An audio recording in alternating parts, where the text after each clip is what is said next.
بسم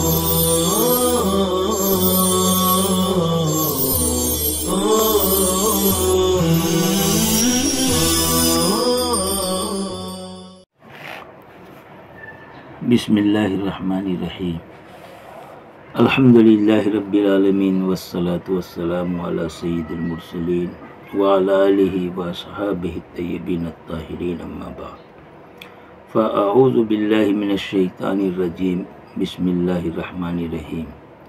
قل اغیر اللہ اتخذ ولیا فاطر السماوات والارض وهو یطعم ولا یطعم قل انی امرت ان اکون اول من اسلم ولا تکونن من المشرکین صدق اللہ العلی العظیم۔ عزیز طلبہ، کفار مشرکین آپ صلی اللہ علیہ وسلم سے کہتے تھے کہ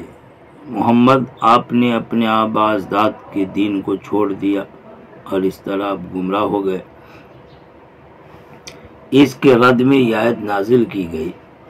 کہ آپ ان سے کہیے، قل لہم، ان کافروں سے، اغیر اللہ، کیا اللہ کے سوا، اللہ کے علاوہ کو اتخذ ولیہ، میں اپنا معبود بنا لوں۔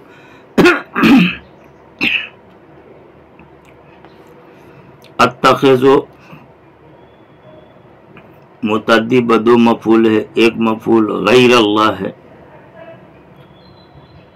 دوسرا مفعول ولیہ ہے، اور مفعول اول کو مقدم کر دیا گیا ہے غیریت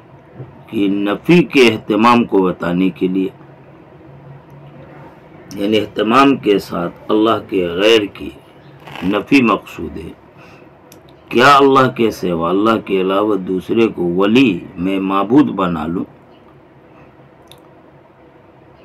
اتخذ اعبدو کے معنی میں، لہذا یہ ولی معبود کے معنی میں، اصل میں ولی کے کئی معنی ہوتے ہیں، معبود کو بھی ولی بولتے ہیں۔ قرآن میں آیت ہے فاللہ هو الولی، بس اللہ ہی ولی ہے، یعنی معبود برحق ہے۔ ایسے قریب ساتھی کو بھی ولی کہہ دیتے ہیں، ایسی اللہ کی طاعت میں جو منہمک ہو اس کو بھی ولی کہتے ہیں۔ یہاں ولی سے مراد معبود ہے۔ کیا میں اللہ کے سوا دوسرے کو معبود بنا لوں؟ استفہام نفی انکار کے معنی میں، یعنی میں ایسا نہیں کر سکتا۔ فاطر السماوات والارض، وہ اللہ جو آسمان و زمین کا پیدا کرنے والا ہے، یہ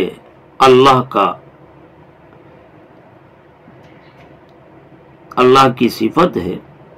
اللہ کا وصف ہے، وہ اللہ جو آسمان و زمین کا پیدا کرنے والا۔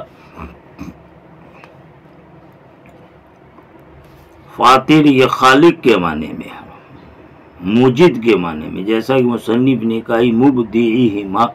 یعنی ان دونوں کو بغیر کسی سابقہ نمونہ کے عدم سے وجود میں لانے والا۔ تو فاطر محض خالق پیدا کرنے والے کو نہیں کہتے، ایسا پیدا کرنے والا کہ جس چیز کو پیدا کیا اس کا کوئی پہلے سے نمونہ، اس کی کوئی مثال موجود نہیں تھی۔ بلا نمونے، بلا مثال کے آسمان و زمین کو پیدا کرنے والا۔ وَهُوَ يُطْعِمُ، اور وہ کھلاتا ہے، وَلَا يُطْعَمُ، اور اس کو نہیں کھلایا جاتا۔ اطعام کھلانا، مصنف نے یرزقوں سے اس کی تفسیر کی، یہ عام کے ذریعے تفسیر کرنا، اس لیے کہ اطعام کھلانا یہ خاص ہے اور رزق دینا عام ہے، اس لیے کہ رزق عطا کو کہتے، مطعوم غیر مطعوم، کھائی جانے والی چیز بغیر کھائی جانے والی چیز، ہر ضرورت کی چیز کے عطا کرنے کو رزق بولتے۔ لہذا کھلانے کی تفسیر رزق دینے سے کرنا، یہ خاص کی تفسیر عام کے ذریعے سے کرنا ہے۔ وہ رزق دیتا ہے ولا یطعم، اور اس کو نہیں کھلایا جاتا، ای لا یرزق، یعنی اس کو رزق نہیں دیا جاتا ہے۔ اس کی وجہ یہ ہے کہ اللہ غنی ہے، وہ ہر ایک سے بے نیاز ہے. اگر اس کو رزق دیا جائے، اس کو کھلایا جائے تو وہ رزق دینے والے کا محتاج ہو جائے گا، حالانکہ اللہ ہر احتیاط سے بالا تر ہے. لا نہیں، یہ حمزہ استفہام نفی انکار کے معنی میں. کیا میں اللہ کے سوا دوسرے کو معبود بنا لوں؟ لا نہیں، یعنی میں ایسا نہیں کرتا. حمزہ استفہام نفی انکار کے معنی میں، اس لیے لا نکالا. قل آپ کہیے انی امرت ان اکون، مجھے حکم دیا گیا ہے کہ میں ہوں پہلا وہ شخص جو اللہ کا مطیع ہوا، اطاعت گزار ہوا.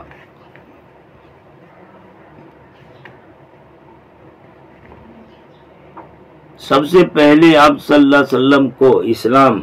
اور ایمان کا مکلف کیا گیا، اس لیے کہ آپ رسول ہیں. تو اس بات پر ایمان رکھنا آپ پر واجب ہے کہ آپ رسول ہیں، اور ایسی جو شریعت اور احکام لے کر کے آئے ان کی اطاعت کرنا آپ پر سب سے پہلے واجب ہے. معلوم ہوا کہ دوسروں کو کہنے سے پہلے خود کرنا ضروری ہے.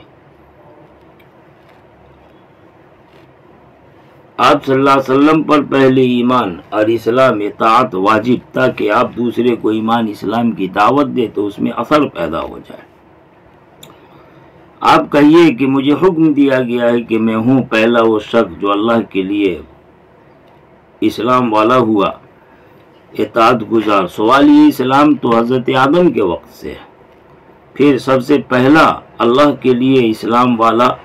ہونے کا مکلف کرنا کیا مطلب؟ مصنف نے جواب دیا، یہاں اولیت جو اسم تفضیل ہے اول، یہ اپنے حقیقی معنی میں نہیں ہے بلکہ اضافی معنی میں، نسبت کے اعتبار سے، یعنی اول حقیقتاً سب کے اعتبار سے ہی بلکہ اس امت کے اعتبار سے. دوسرے انبیاء کرام سارے، ان کی امتیں بہت ساری، وہ سب اللہ کے لیے اسلام والے ہوئے، اطاعت گزار. آپ صلی اللہ علیہ وسلم کو اول من اسلم کا جو مکلف کیا گیا، یہ من ہذہ الامہ، اس امت کے مقابلے میں سب سے پہلا. تو یہ اول اسم تفضیل حقیقی معنی میں نہیں ہے، اضافی معنی میں، اس امت کی اضافت نسبت سے، اس امت کے اعتبار سے سب سے پہلا شخص جو اسلام والا ہو. وقیل علی، مجھ سے کہا گیا، یہ قیل علی عبارت لا کے اشارہ کیا کہ آگے کی جو آیت لا تکونن من المشرکین، یہ قول محذوف کا مقولہ ہے، فعل محذوف کا معمول ہے. اور کہا گیا مجھ سے کہ ہرگز مت ہوئیو من المشرکین بھی، اللہ کے ساتھ شریک ٹھہرانے والوں میں سے. یعنی اللہ نے جو آپ کو مکلف کیا، امر کا بھی اور نہیں کا بھی. امر کے اعتبار سے کہ سب سے پہلا اسلام والا ہوں، اور نہیں کے اعتبار سے کہ ہرگز مشرکوں میں سے نہ ہوں. قل انی اخاف ان عصیت ربی، آپ کہیے کہ یقیناً میں خوف کھاتا ہوں، ڈرتا ہوں اس بات سے کہ اگر میں نے اپنے رب کی نافرمانی کی تو بڑے دن کا بڑا عذاب ہوگا. بڑے دن کے عذاب کا خوف کھاتا ہوں. اگر میں نے نافرمانی کی اپنے رب کی، یعنی اس کے سوا دوسرے کی عبادت کر کے، تو میں خوف کھاتا ہوں، ڈرتا ہوں. عذاب یوم عظیم، ایک بڑے دن کے عذاب سے، ہوا یوم القیامہ، اور وہ قیامت کا دن. من یصرف عنہ یومئذ فقد رحمہ، جس سے کہ عذاب کو پھیر لیا جائے اس دن اللہ نے اس پر رحم کیا. یہاں پر من یصرف اور من یصرف دونوں قرأت ہے، معروف اور مجہول. مجہول پڑھیں گے تو من یصرف ضمیر عذاب کی لوٹے گی، وہ جس سے کہ عذاب کو پھیرا جائے. عنہ میں وہ ضمیر من کی طرح لوٹے گی. ای من یصرف العذاب عنہ، جس سے کہ عذاب پھیرا گیا قیامت کے دن تو اللہ نے اس پر رحم کر دیا.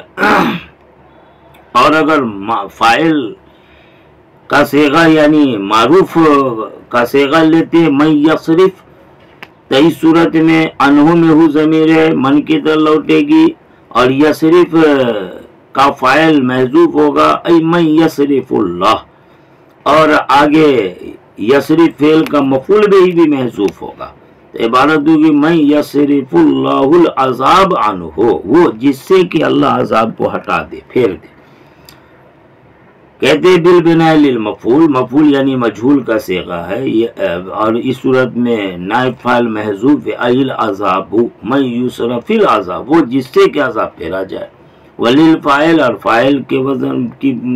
پر بنیاد رکھتے ہوئے یعنی معروف کا صیغہ، اس صورت میں فاعل محذوف ہوگا من یصرف اللہ، وہ جس سے کہ اللہ پھیر دے، والعائد محذوف، آگے کہتے ہیں کہ عائد یعنی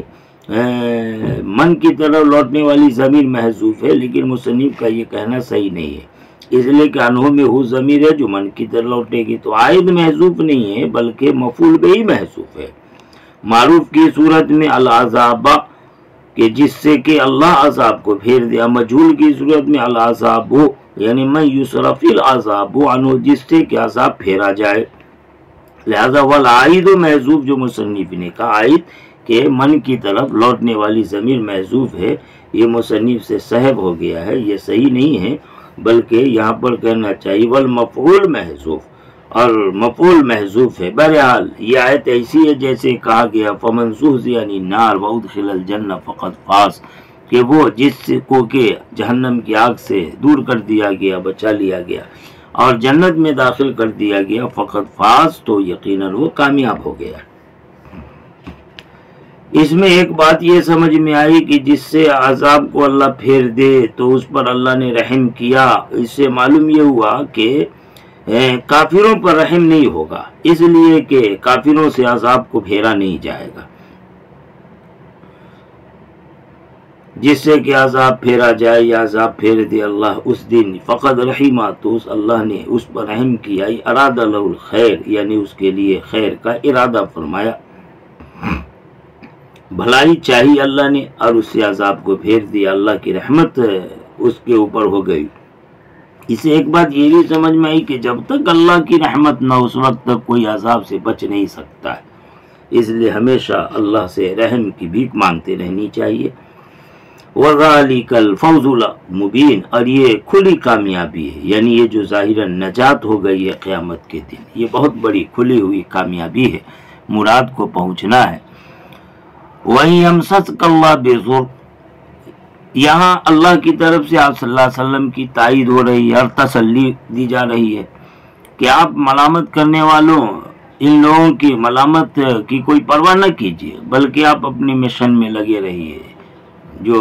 اللہ نے آپ کی طرف نازل کیا اس کی تبلیغ کرتے رہیے، اس لیے کہ اللہ ہی آپ کے سارے امور کا ذمہ دار، چنانچہ ضرر ہو، نفع ہو، نقصان ہو،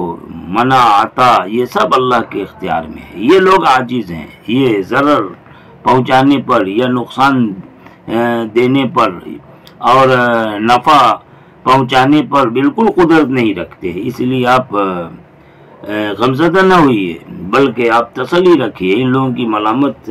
کی کوئی پرواہ نہ کیجیے، خوف نہ کھائیے۔ وَيَمْسَسْكَ اللَّهُ بِضُرٍّ، اور اگر اللہ پہنچائے آپ کو کوئی ضرر یعنی بلا مصیبت، جیسے مرض اور فقر وغیرہ، مال کے اعتبار سے فقر اور جان کے اعتبار سے مرض، فَلَا كَاشِفَ لَهُ، تو اس کو کوئی ہٹانے والا، رافع دور کرنے والا نہیں، الا ہو، سوائے اللہ کے۔ وَيَمْسَسْكَ بِخَيْرٍ، اور اگر پہنچائے وہ آپ کو کوئی خیر بھلائی، جیسے صحت اور غنا، جسمانی طور پر صحت کی بھلائی اور مالی اعتبار سے غنا، کہ آپ کسی کے محتاج نہ رہیں، مالداری، توانگری، فَهُوَ عَلَى كُلِّ شَيْءٍ قَدِيرٌ، تو وہ ہر چیز کے اوپر قدرت رکھنے والا ہے۔ معلوم یہ ہوا کہ اللہ ہی ہے جو نافع ہے، ظاہر ہے، وہی ہے جو مانع ہے، موتی ہے، وہی دینے والا، وہی روکنے والا، وہی نفع پہنچانے والا اور وہی نقصان پہنچانے والا ہے، تو وہ ہر چیز کے اوپر قدرت رکھنے والا، اور اسی میں سے وہ جو اللہ نے آپ کو پہنچایا، جو اللہ نے آپ کو دیا، یعنی نبوت اور دوسری نعمت وغیرہ جو آپ کو عطا فرمائی، اس وجہ سے کہ اللہ ہر چیز پر قادر ہے، لہذا اللہ نے اپنی قدرت سے دیا۔ وَلَا يَقْدِرُ عَلَى رَدِّهِ عَنْكَ غَيْرُهُ، اور آپ سے اس چیز کے ہٹانے پھیرنے پر کوئی بھی قادر نہیں ہو سکتا۔ وَهُوَ الْقَاهِرُ، اور وہ جو قادر ہے، غلبے والا ہے، قدرت والا، الَّذِي لَا يُعْجِزُهُ شَيْءٌ، جس کو کوئی چیز عاجز نہیں کر سکتی ہے۔ مستعلین فوق عبادی، یہ فوق عبادی سے پہلے مستعلین مصنف نے نکال کے بتایا کہ فوق عبادی یہ ظرف ہے جو محذوف سے متعلق ہے، اور ترکیب میں یہ حال ہے، دراحال ہے کہ وہ علو کی شان والا، بلندی والا ہے، اپنے بندوں سے فائق، اپنے بندوں سے اوپر، لیکن یہاں پر یاد رکھیں کہ یہ فوق یہ حصی اعتبار سے نہیں ہے، مکان کے اعتبار سے اللہ کی فوقیت نہیں بتایا، بلکہ مکانت یعنی مرتبے اور مقام کے اعتبار سے اللہ سب پر فائق ہے، اس لیے کہ اللہ کی صفات غیر کی صفات سے فائق ہے، اس کی اوصاف سب کمالیہ ہیں، غیر کی اوصاف صفات سب ناقص ہیں، وہ عزت علم قدرت والا ہے، اس کے علاوہ سب ذلت جہل اور عجز والا ہے، اللہ کے لیے یہ کامل صفت ہے، کہا کہ وہ اپنے بندوں سے فائق ہے، علو کی شان والا، وہ الحکیم، وہ جو کہ حکمت والا ہے، الحکیم الخبیر اپنے خلقت میں حکمت والا، الخبیر یعنی ظاہر کو بھی جانتا ہے اور باطن کو بھی جانتا ہے، وہ جو کہ خبر رکھنے والا ہے اپنے ان لوگوں کے باطن کے احوال سے، ایسی جیسے کا ظاہری ہی ان کے ظاہری احوال سے باخبر ہے، اس کی خبر رکھنے والا۔ حکمت کا تقاضا یہ ہوا کہ وہ کوئی بھی چیز اس کے محل مقام ہی میں رکھتا ہے، لہذا نبوت کے آپ لائق تھے، چنانچہ آپ کو نبوت سے سرفراز کیا، تو وضع شیء فی محل یہ اصل میں حکمت ہے، تو اللہ نے آپ کو آپ کے مرتبے کے اعتبار سے عطا فرما دیا، وہ حکمت والا اپنے مخلوق میں جو کرتا ہے حکمت کے ساتھ، خبیر باخبر ہے، یعنی ان کے باطن کو جاننے والا، ایسی جیسے کہ ان کے ظاہر کو جانتا ہے، ظاہر سے واقف ہے۔ وَنَظَرَ لَمَّا قَالُوا لِلنَّبِي، یہ جو آگے آیت آ رہی ہے قُلْ أَيُّ شَيْءٍ أَكْبَرُ شَهَادَةً، اس آیت سے متعلق مصنف شان نزول بیان فرماتے ہیں، شان نزول بیان فرماتے ہیں کہ کافروں نے آپ صلی اللہ علیہ وسلم سے کہا تھا ایتنا بمن یشہد لک، ہم میں سے کون ہے جو آپ کے لیے نبوت کی گواہی دے، کون گواہ ہے آپ کی نبوت پر، کیونکہ جو اہل کتاب ہیں یہود نصارہ انہوں نے تو آپ کا انکار کر دیا ہے، یعنی اے محمد بتائیے کہ آپ کی رسالت پر کون گواہ ہے، ہم تو یہود نصارہ سے پوچھتے ہیں تو ان کا گمان یہ ہے کہ ان کی آپ کا کوئی تذکرہ ہی نہیں ہے، وہ لوگ آپ کو جانتے ہی نہیں ہیں، وہ آپ کی نبوت کا انکار کرتے ہیں، تو اب بتائیں کہ کون ہے جو آپ کو نبی ہونے کی گواہی دے۔ اس پر آیت نازل ہوئی کہ یہ لوگوں کی گواہی کا کیا، اللہ سے بڑھ کے اور کس کی گواہی ہو سکتی ہے، فرماتے وَنَزَلَ لَمَّا قَالُوا لِلنَّبِي، اور آیت نازل ہوئی جبکہ ان کافروں نے نبی اکرم صلی اللہ علیہ وسلم سے کہا کہ ہم میں سے کون ہے، یہ ایتنا کے بجائے ائتنا بمن یشہد لک، یہ ایتنا نہیں ہے، غلط بول دیا، ائتنا، ہمارے پاس لائیے ایسے شخص کو جو آپ کے لیے نبوت کی گواہی دے، یا نہیں بلکہ یہ فعل امر ہے، عطایاتی سے فعل امر ہے کہ ائتنا بمن یشہد لک بالنبوہ، کہ آپ پیش کیجئے ہمارے سامنے ایسے شخص کو جو آپ کے لیے نبوت کی گواہی دے، فإن اہل الکتاب، اس لیے کہ اہل کتاب تو انکروا کا آپ کا منکر ہیں، آپ کا انکار کر رہے ہیں، تو ان کے رد میں جواب دلائے گیا قل لہم، آپ ان سے کہی ایو شیء اکبر و شہادہ، کون سی چیز زیادہ بڑی شہادت والی ہوگی، یعنی اللہ کی شہادت، کون سی چیز زیادہ بڑی شہادت والی ہے۔ یہاں پر ترکیب میں شہادتن یہ تمیز ہے جو محول عن المبتدا، یعنی اصل میں یہ مبتدا اور اس سے ہٹا کر کے بدل کر کے اس کو تمیز بنا دیا اکبر و اسم تفضیل کے لیے، تو اس اعتبار سے اصل عبارت ہوگی شہادت ای شے، کس چیز کی گواہی اکبر زیادہ بڑی ہوگی، تو شہادت یہ مبتدا ہے اور اکبر یہ اس کی خبر ہے، پھر یہاں پر جو ہے وہ مبتدا سے ہٹا کر کے یار اس کو تمیز بنا دیا گیا، کون سی چیز زیادہ بڑی ہے گواہی کے اعتبار سے، یعنی کس چیز کی شہادت بڑی ہوگی، یہ تمیز ہے محول عن المبتدا جو مبتدا سے ہٹائی ہوئی ہے، یعنی اصل میں شہادت مبتدا عبارت ہوگی شہادت ای شیء اکبر، قل اللہ، تو آپ کہیے اللہ، یعنی یہ لوگ اگر جواب نہیں دیتے ہیں کہ بڑی شہادت کس کی ہوگی تو آپ کہیے وہ اللہ کی شہادت ہے، قل اللہ، آپ کہیے کہ وہ اللہ ہے، ان لم یقولوا، اگر وہ نہیں کہتے، لا جواب غیرہ، کیونکہ اس کے سوا اور کوئی دوسرا جواب ہے ہی نہیں، وہ شہید بینی، یہ خبر ہے مبتدا محذوف کی،